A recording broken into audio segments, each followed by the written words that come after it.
This former professional sportsman and model had a pristine way of diving into cinema. A man with many skills, including a muscular physique ready to send bad guys to sleep, a sassy and sarcastic sense of humor. This gravelly British voice is one of Hollywood's most bankable stars in action-packed movies. I've loved working with Jason. He's such a sweetheart and a really talented actor. A leading man for both American and international directors in super blockbuster franchises. This humble buzz-cut man truly knows the value of hard work. He thinks that stunt people risk their lives to bring a spectacle on the big screen, and they deserve to be acknowledged. Who said a drama diploma was necessary to be a movie star? Jason has a lot more talent than he gives himself credit for. From his British hometown streets to eventful Hollywood projects, let's take a close-up on Jason Statham.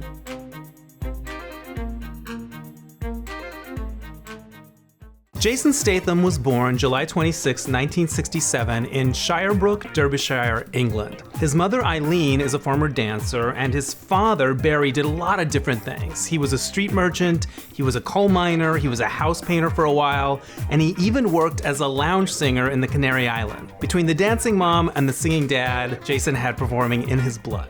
Jason gets a lot of his athleticism from his father, who was a former boxer and a gymnast. It paid off because soon after he went into diving, and now he uses all his athleticism to delight us on the movie screen. Jason Statham spent 12 years on the British national diving team. He was a very good diver. He competed in the 10-meter platform and the 3-meter springboard, and at one point he was rated in the top 12 divers in the world. He wanted to compete in the Olympics, and he came very close 3 different times, 1988, 92, and 96. But in all of those trials, he placed 3rd, and only the top 2 divers get to go on to the Olympics. One day in the early 90s, Jason Statham is training as a diver at a place called the Crystal Palace National Sports Center. And there's a modeling scout there.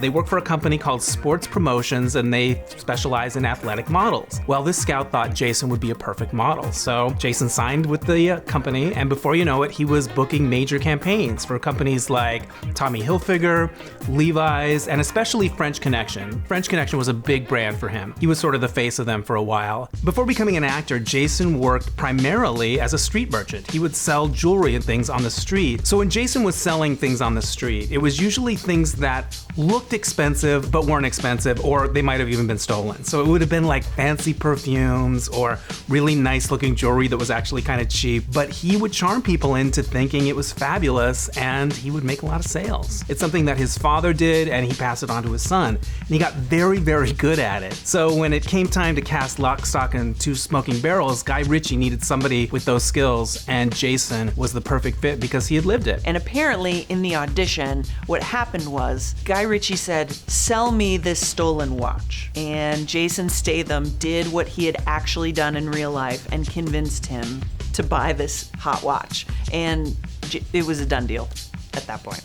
Jason Statham, by the year 2000, had already lived like 1,000 lives, and he'd had all these different jobs, he has all these different talents, but then he hooks up with Guy Ritchie. He makes Lock, Stock, and Two Smoking Barrels, and then he follows it up with Snatch. And playing Turkish in that movie is like one of his most quotable, fun, off-the-wall roles. In a movie that's filled with personality, you still remember Jason Statham and how great he is, and I just love seeing him punch people. Jason Statham's career was really heating up in Hollywood, and John Carpenter was gonna make Ghosts of Mars. So he said, you know what, I'm gonna cast Jason Statham, he's a huge talent, and the movie studio was like, sorry, he's not famous enough yet.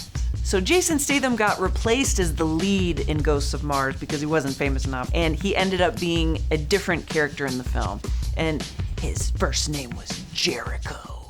With all Ghosts of Mars was not a box office hit, Jason Statham undeniably made an impression on the French-Hong Kongese duo 2002's brand new franchise, The Transporter.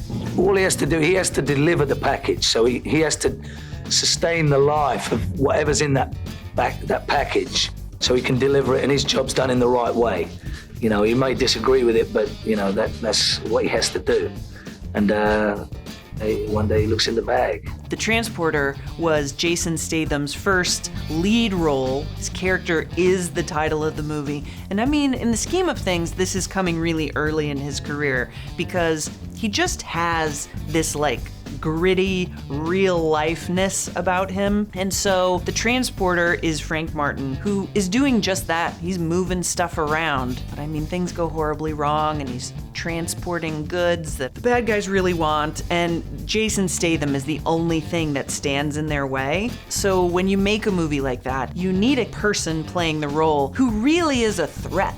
Jason Statham is not a big person, yet his personality is so large and his muscles are so large that he really works in these roles, even when guys that have like a foot on him, height-wise, like could have been threatening, like not with Jason. The transporter was also Jason Statham's first opportunity to do his own stunts. So he really showed his stuff on this movie and has become really noteworthy in Hollywood for having the physical capability of putting all these roles on just effortlessly. He's one of those very stoic, quiet guys that has his own sort of moral code, and I think there's a lot to be said for that. I mean, even guys, girls, they all like someone who's strong.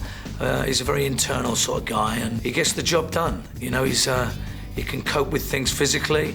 He tries to not put too much of a violent pressure on situations. He'd rather talk his way out of a situation, and there's a lot of respect sort of due for the people that can control those tricky environments, especially when you're dealing with crooks and criminals. As Jason became more and more successful, he began to have more power when it came to expressing his opinions on movies. For example, in The Transporter, there was a shot in the trailer where his character deflects a missile with a tea tray, but Jason thought it was not believable, that no one would buy it, so it is not in the finished movie.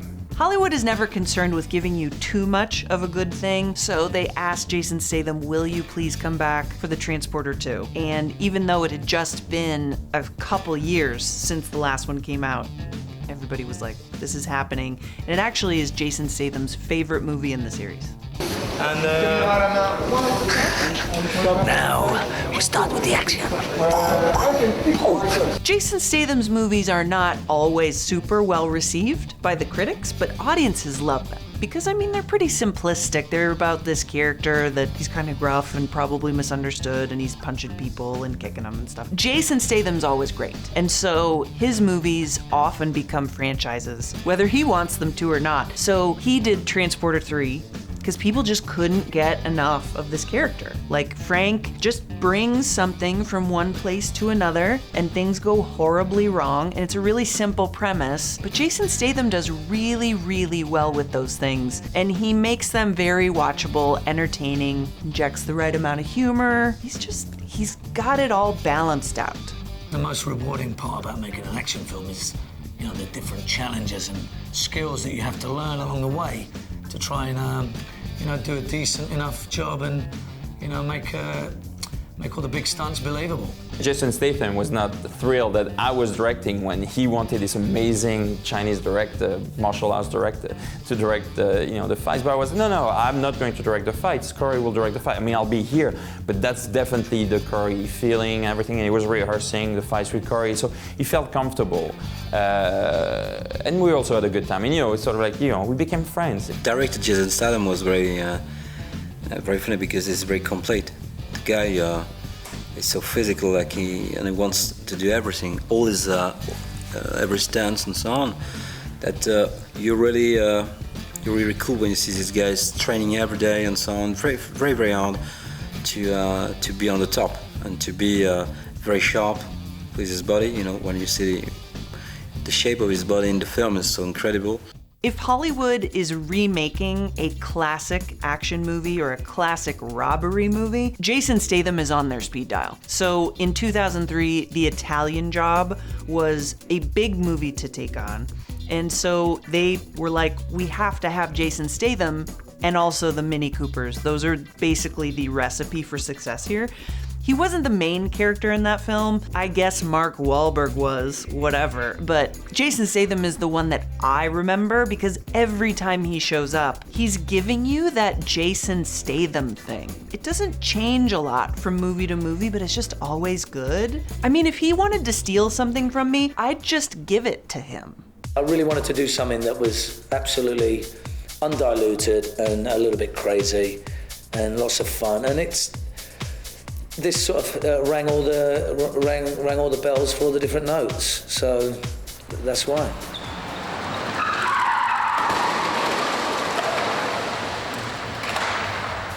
I love Crank.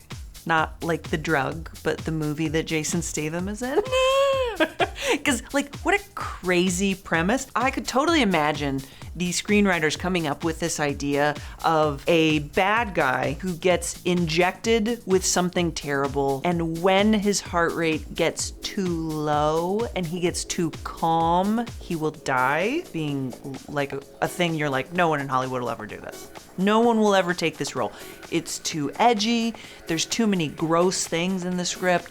It's too weird, it's upsetting on several levels, there's a sex scene in it that's really weirdly memorable. Oh yeah, Jason Statham will do it. Jason Statham just wants to prove that he can pull off all this stuff and be one of the world's premier action stars. He can make us laugh, he can do tons of things physically that like robots wouldn't be able to do, and he actually makes it believable. You know, I think because he doesn't have the sort of formal acting background, that he is from the streets and he does have this like raw underdog feel to him. But he's also very experienced with this kind of action type of movie, that he's so specific when it comes to just the smallest little, turning a certain way or raising the gun, or he's very, he's just really like detail oriented. When Jason looks back on all the action scenes he's done in his movies, there's one that's particularly nerve-wracking, and it was the helicopter scene in the movie Crank. He was literally hanging out of a helicopter in the sky. It wasn't a green screen situation, and he says even thinking about it now, he gets a little bit nervous. That one was intense.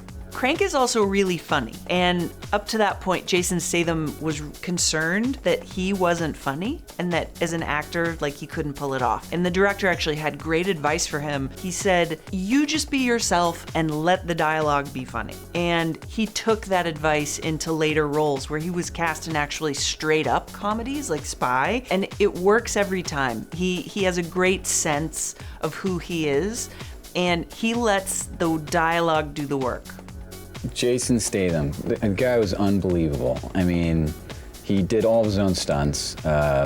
Jason just brings a reality to, like, Hitman. I mean, he grew up in North London, or maybe it's East London or South London, whatever the badass part of London is. Southeast London. He grew up there. North.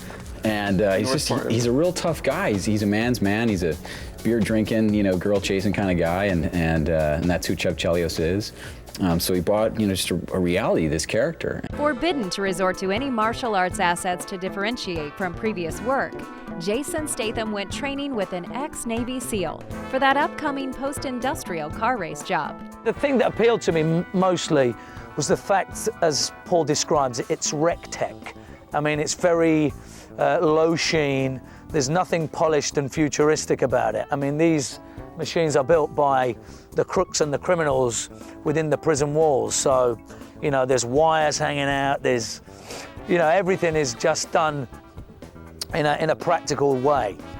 Hollywood was trying to figure out how to remake Death Race, which was a really big deal when the first version came out. And it went through so many different versions when they were trying to remake it. So like Tom Cruise was attached, and they were trying to figure out how the CG was gonna work and make it really amazing. And then eventually they settled on Jason Statham playing the role of Frankenstein. The movie was terrible, but Jason Statham is so good. And at that point in his career, he'd done a lot of work, like learning how to drive, and he'd done tons of stunts, so he brought a lot to Death Race that no one else could have. Not even Tom Cruise, honestly. I really like working with Jason, I really do. We have a lot of fun. I love, he helps me out a lot too. It's my first movie. He's there to remind me, like, just take it slow, he gets me sometimes, like, breathe and just relax, So it's really cool working with him. He's a trip. He really is a sweetheart too, That's the best shot I've ever done. Is he camera?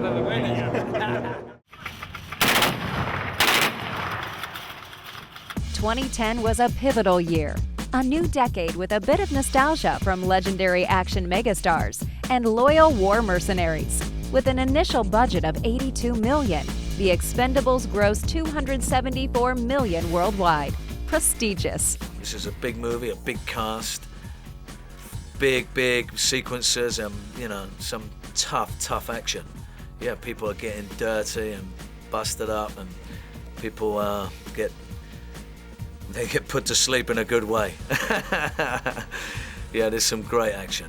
Sylvester Stallone had a brilliant idea. Why don't we get together the greatest, biggest, most important action movie stars in movie history and put them in a movie together? And thus The Expendables was born. It was really impressive that he included Jason Statham. And Jason Statham had to have been completely bowled over by that, because he has often talked about what a huge influence Sylvester Stallone was on his work and who he wanted to be in movies. He is a pure action guy, but at the same time, he's very funny. He's very smart. In order to appear so natural on camera, you have to be incredibly good, because there are plenty of people that would get on camera and mess up all of the stuff that he has to think about in every movie he does. 4 Rambos, 6 Rockies. Mr. Stallone is the one that you look to when you talk about an action hero. And so when he was cast as Lee Christmas, the rest of the world was like, yep, he belongs there, alongside all of these other mega famous, mega amazing stars like Bruce Willis, Jean-Claude Van Damme. Like, everyone that has starred in the Expendables series is an important person in the realm of action movies, hands down. I really like the concept, you know, a bunch of, you know, regular guys with all these sort of insecurities and problems of their own, and at the same time, when they're put in a situation where they need to focus and kick, as they say over here, they can all do that. So yeah, it's a testosterone-fueled lineup, as you'll probably find out when you see the motley crew that Sly assembled. Because of his background as a martial artist and an athlete, Jason often does a lot of his own stunts, and they usually go off without a hitch. He's great at it. There was one big exception, though. The movie was The Expendables 3, and they were shooting in Bulgaria. It's a scene where Jason's driving a car, and the brakes malfunctioned, and the car ended up crashing into the Black Sea. And luckily, Jason was able to escape, and he wasn't badly hurt, but it was a very close call. After a 15-year development, Jason Statham became the mechanic. He goes on to collaborate again with Donald Sutherland. If you got a remake that needs a certain personality type, you call Jason Statham, because the mechanic was a really big deal in the 70s, and Hollywood thought, like, oh yeah, he's mean, he can do it. So the mechanic was an interesting update to the old movie, and it was like, yeah, this was the only person in Hollywood that could have taken this job, like so many of Jason Statham's other movies. Jason's got the ultimate compliment from Stallone when Stallone asked him to star in the movie Homefront, which he had originally written, Stallone did, as a vehicle for himself, but he wanted Jason to do it instead. Glad you're still alive, Beverly. Oh! Fucking girly wanker. Sorry about that. Nice work, Cooper. Wow. Is that a compliment?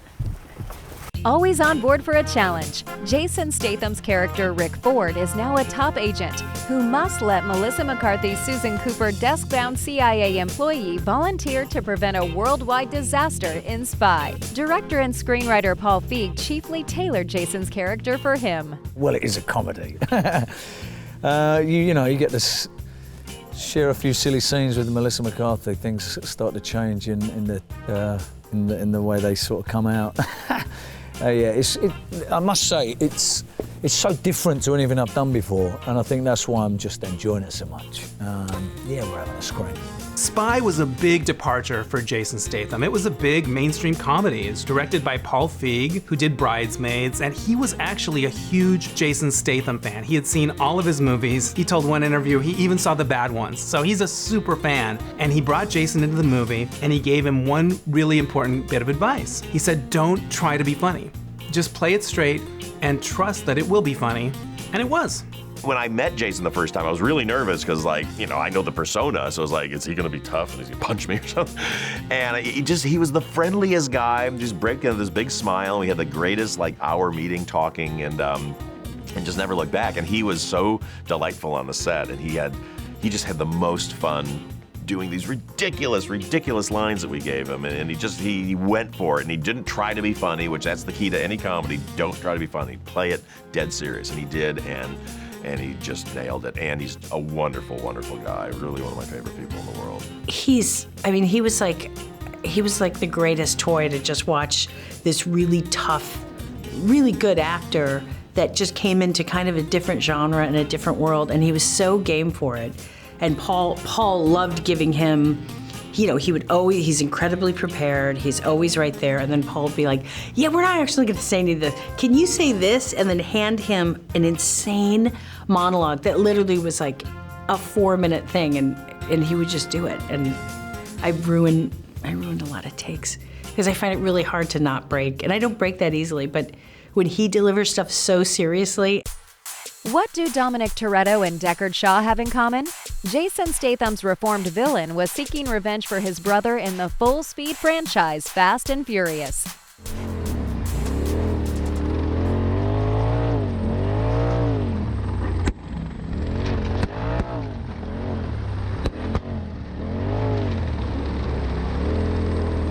Fast and the Furious was not missing a lot.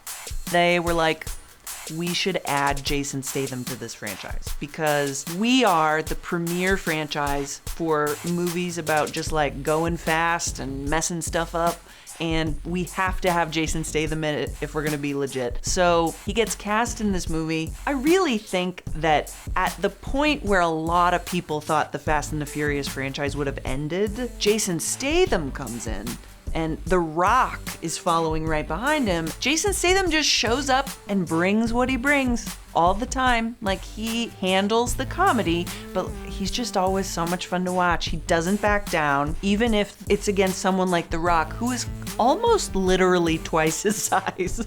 And he just is great. He holds his own. Like, I love watching him because I feel like, in a way, he's a normal guy who is made extraordinary by his just belief in himself. I just think he has confidence. The spin-off Fast and Furious Presents Hobbs and Shaw marked his production credit debut.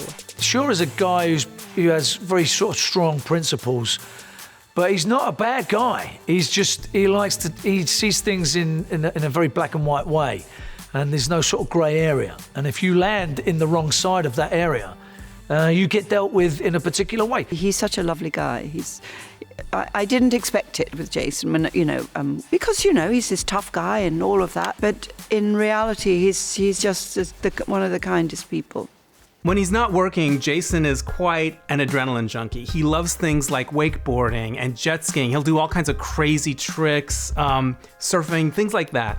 And there's one thing he hasn't tried yet, but that he's dying to do, which is put on one of those wingsuits and then just jump off a mountain and fly down. He says it seems like the perfect combination of living and dying at the same time. Jason Statham was in The Meg in 2018, and this is like a mega shark. And it was so big, and it was prehistoric, or whatever it was. Jason Statham is the only one that could get that shark to explode into a million pieces and sink back down to the depths of the ocean, back where it came from. To prepare for his role as a former naval captain in the movie The Meg, Jason spent time swimming with sharks in Fiji. He didn't have to do that. They could have just CGI'd those sharks, but Jason wanted to get up close and personal with these sharks, especially since he was making a movie about a killer shark. Felony and cinema collided in Guy Ritchie's improvisational working method Operation Fortune, Ruse de Guerre. The spy action comedy brought Statham's go-to guy again.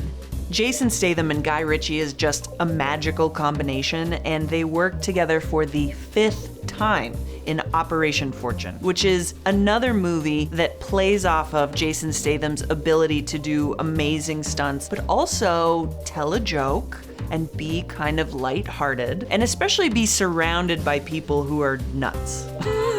So that's like a real ensemble type movie, just like Guy Ritchie's other movies with Jason Statham, and it is pretty much the same result. After 2 disappointing box office sequels with The Meg 2 and Expendables 4 in 2023, Jason Statham came back in full force the following year as Adam Clay in The Beekeeper. In 2003, Jason's handsome face was all over British television. He did a series of commercials for the Kit Kat brand chocolate bar. And the premise of the commercials was that Jason was what they call a break philosopher. So he would explain the virtues of taking a break to have a chocolate bar. And who better to take a break with, I think, than Jason Statham? Jason Statham met his future wife, Rosie Huntington-Whiteley, at a party in 2009, and the chemistry between them was instant. Rosie later said that she was drawn to him because, yes, he's handsome and charismatic, but it was really his personality that sealed the deal. She found him grounded and humble and really, really fun. For a lot of years, Jason Statham was one of those names you would hear floated when people were speculating on who would be the next James Bond. And he was always very flattered by it. He always said he would love to do it. He always paid compliments to Daniel Craig. You could tell he kind of lit up at the idea of it. In a career spanning over 2 decades, Jason Statham's courteous and athletic upbringing really prepared him to be placed on both sides of the law in flurry and fast-paced blockbusters, as well as more amusing projects. His opponents stand no chance. Excellent, good again.